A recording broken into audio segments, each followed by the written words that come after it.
Welcome guys. तो guys आज हम देखेंगे स्विच स्टेटमेंट्स सी में। तो गाइस स्टार्ट करने से पहले जिसने मेरे चैनल को सब्सक्राइब नहीं किया वो सब्सक्राइब कर ले। ठीक है गाइस, तो चलिए स्टार्ट करते हैं। तो गाइस स्विच स्टेटमेंट होते क्या है? गाइस स्विच स्टेटमेंट जो है मल्टी वे ब्रांचिंग स्टेटमेंट होते हैं, जिसमें हम बहुत सारे जो अल्टरनेटिव्स होते हैं उनके लिए हम बहुत सारे केस बना देते हैं, एक ब्रांच की तरह। मतलब बहुत सारी ब्रांच केस की एक तरीके से वो बना देते हैं। अब ये सब होता क्या है? तो गाइज इनका यूज हम जब करते हैं जब हमारे पास बहुत सारे ऑप्शंस होते हैं और हमें उन ऑप्शंस में से किसी एक ऑप्शन को पिक करना होता है। ठीक है। अब यूज करने के लिए तो हम इफ एल्स इफ लैडर भी यूज कर सकते हैं। इफ एल्स तो यूज नहीं कर सकते, क्योंकि इफ एल्स का क्या मतलब है कि मतलब एक अगर आपके पास दो ऑप्शन चूज करने हैं तो अगर इफ वाली कंडीशन होगी तो आपका वो वाला ऑप्शन चूज हो जाएगा, अगर कंडीशन फॉल्स होगी तो आपका एल्स वाला। तो यहाँ पे दो ऑप्शन हो गए। लेकिन इफ एल्स इफ लैडर से हम जो है बहुत सारी कंडीशन मतलब बहुत सारे ऑप्शन चूज कर सकते हैं। बट वहां पे क्या होता है कि इतनी कंडीशन के अंदर कंडीशन हम लगाते चले जाते हैं तो हमारा जो प्रोग्राम का रीडेबिलिटी होती है वो बहुत कॉम्प्लेक्स हो जाती है। तो उससे बचने के लिए हम स्विच स्टेटमेंट का यूज करते हैं। तो इसमें क्या करते हैं, हम स्विच में एक एक्सप्रेशन होता है, उस एक्सप्रेशन को डाल देते हैं। फिर हम केस में केस बनाते हैं। अब उन केस में जो भी केस जो उस एक्सप्रेशन को मैच कर जाता है उसके अकॉर्डिंग जो है वो केस एग्जीक्यूट हो जाता है। तो ये होता है स्विच स्टेटमेंट। ठीक है गाइस, तो हम इसमें क्या लिखेंगे? स्विच स्टेटमेंट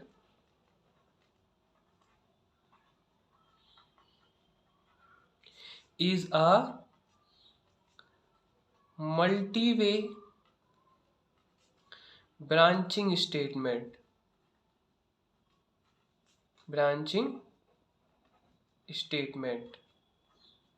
ठीक है, मल्टीवे ब्रांचिंग स्टेटमेंट होते हैं। तो स्विच वे जो है वो मोर फ्लेक्सिबल होता है और क्लियर फॉर्मेट होता है। तो हम ये लिख सकते हैं कि स्विच स्टेटमेंट जो होता है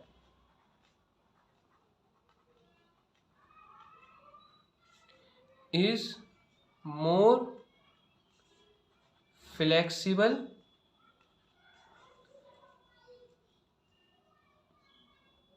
and it has a clear format. इसका जो भी फॉर्मेट होता है वो बहुत ही क्लियर होता है, जो इजीली हम जो है समझ सकते हैं। ठीक है, स्विच स्टेटमेंट में हम जो है केस के अकॉर्डिंग जो है वर्क करते हैं। ठीक है, तो इसका सिंटैक्स देख लेते हैं क्या होता है। स्विच स्टेटमेंट का सिंटैक्स, अगर आपको इफ एल्स के अकॉर्डिंग लिखना है तो आप ये भी कह सकते हैं कि ये हमें जो है बेटर वे प्रोवाइड करता है जो हो इफ एल्स इफ लैडर से। ठीक है, if else if ladder statement से जो है इफ एल्स इफ स्टेटमेंट से बेटर वे हमें प्रोवाइड करता है ये। ठीक है गाइस, अब हम इसके सिंटैक्स को देख लेते हैं। ठीक है, तो सबसे पहले क्या आएगा, स्विच कीवर्ड लिखेंगे हम। स्विच कीवर्ड के अंदर हम एक्सप्रेशन डालेंगे, जो भी हमें एक्सप्रेशन डालना है वो डालेंगे। उसके बाद हम कर्ली ब्रेसेस ओपन करेंगे, इसमें हम केस लिखेंगे।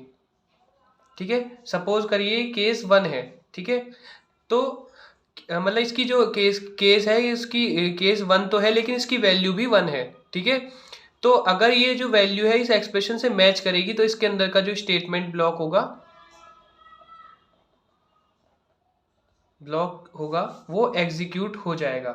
ठीक है, जो भी स्टेटमेंट ब्लॉक होगा, ठीक है, जो भी ब्लॉक एग्जीक्यूट होगा उसके बाद हम यहाँ पे ब्रेक स्टेटमेंट का यूज करेंगे, मतलब ब्रेक कीवर्ड का। अब इस ब्रेक का काम क्या होगा कि अगर ये एग्जीक्यूट हो रहा है, इसकी वैल्यू से मतलब जो एक्सप्रेशन से मैच हो रही है, ये सेटिस्फाई कर रही है, तो इसका जब भी एग्जीक्यूशन होगा तो इसके नीचे जो केस होंगे वो अगर हम ब्रेक नहीं लगाएंगे तो वो भी अपने आप एग्जीक्यूट होने लगेंगे, चाहे उनका जो केस मतलब जो भी उनकी वैल्यू है वो इस एक्सप्रेशन को मैच करे ना करे। तो इससे रोकने के लिए हम ब्रेक स्टेटमेंट का यूज करते हैं। तो ब्रेक स्टेटमेंट क्या करता है, इसके एग्जीक्यूशन के बाद जो कंट्रोल है उसको सीधे यहाँ से उठा के स्विच स्टेटमेंट से बाहर ले आता है। ठीक है, तो जैसे केस 2 हमने लिखा है यहाँ पे। ठीक है, जो भी इसकी वैल्यू होगी उसके अंदर स्टेटमेंट ब्लॉक होगा, एग्जीक्यूट होगा। इसके बाद भी हम ब्रेक ही लगाएंगे, ताकि अगर ये मैच नहीं हो रहा है तो इस पे चेक हो। अगर इसकी जो वैल्यू है वो इसको सेटिस्फाई कर रही है एक्सप्रेशन को, तो इसके अंदर का एग्जीक्यूशन होगा। लेकिन अगर हम ब्रेक नहीं लगाएंगे तो इसके नीचे के जो केस होंगे वो भी अपने आप जो है एग्जीक्यूट होने चालू हो जाएंगे, तो वो सही नहीं रहेगा। इसके लिए हम ब्रेक को यूज़ करते हैं, ठीक है। और फिर हम ब्रेक के जरिए हम कंट्रोल को यहाँ से स्विच स्टेटमेंट से एग्जीक्यूशन के बाद बाहर निकाल लेते हैं। तो इस तरीके से केस एन तक जाता है ये, ठीक है। केस एन तक यहाँ गया, इसके अंदर का स्टेटमेंट ब्लॉक एग्जीक्यूट हुआ और जो है यहाँ पे भी ब्रेक लग गया। लेकिन अब अगर कोई भी केस जो है उसको एक्सप्रेशन को सेटिस्फाई नहीं करता, तो हम यहाँ पे क्या करते हैं गाइस, डिफॉल्ट कीवर्ड का यूज करते हैं। यहाँ पे डिफॉल्ट में क्या होता है कि जब भी कोई भी केस मैच नहीं करता तो डिफॉल्ट के अंदर जो भी स्टेटमेंट होगा, ये स्टेटमेंट ब्लॉक है, उसमें जो भी स्टेटमेंट है वो एग्जीक्यूट हो जाएगा, ठीक है गाइस। तो डिफॉल्ट का एग्जीक्यूशन के लिए जब मतलब डिफॉल्ट में जब एग्जीक्यूट हो जाए जब कोई सा भी केस जो है एक्सप्रेशन को सेटिस्फाई मतलब या फिर मैच नहीं कर पाता, स्टेटमेंट ब्लॉक, ठीक है। उसके बाद हम इसको कर्ली ब्रेसेस से बंद कर देंगे। तो गाइस अब हम इसका एक एग्जांपल देख लेते हैं जिससे स्विच केस जो है आपको इजीली समझ में आ जाएगा। सबसे पहले हैश इंक्लूड stdio.h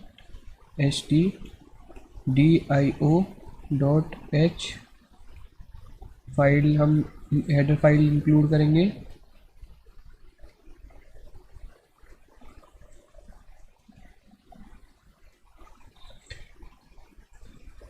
ठीक है, फिर हम void मेन,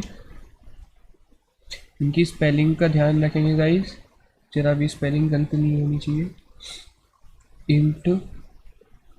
इंट में हम डेट ले लेंगे।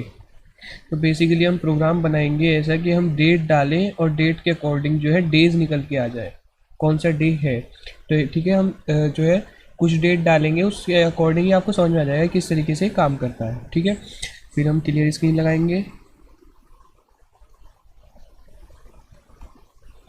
अब यहाँ पे एक मैसेज पास कराएंगे printf में, क्या, एंटर द डेट, ठीक है।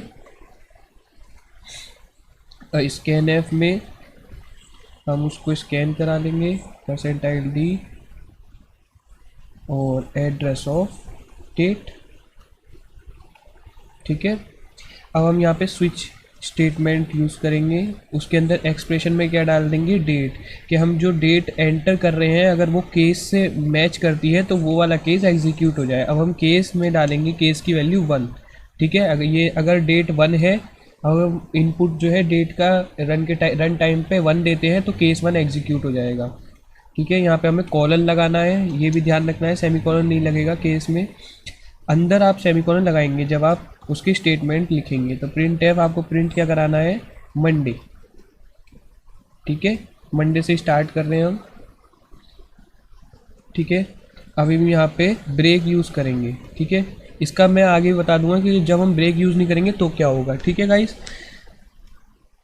तो अब केस वैल्यू हम डालेंगे 2, मतलब अगर डेट 2 है तो क्या होगा, तो प्रिंट हो जाए printf ट्यूसडे, ठीक है। और ब्रेक, अब केस और वैल्यू क्या है 3, ठीक है गाइस। फिर वही printf, यहाँ पे आप क्या लिखेंगे, वेडनेसडे।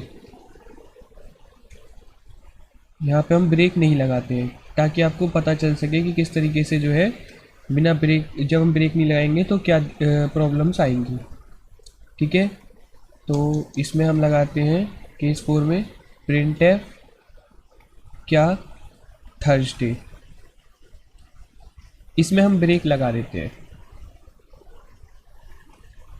ठीक है। अब हम केस 5 लिखेंगे, यानी डेट 5 पे क्या आ जाए, printf फ्राइडे,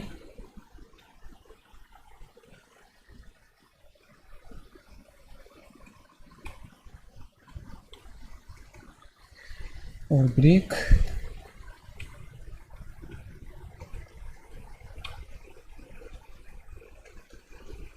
ब्रेक।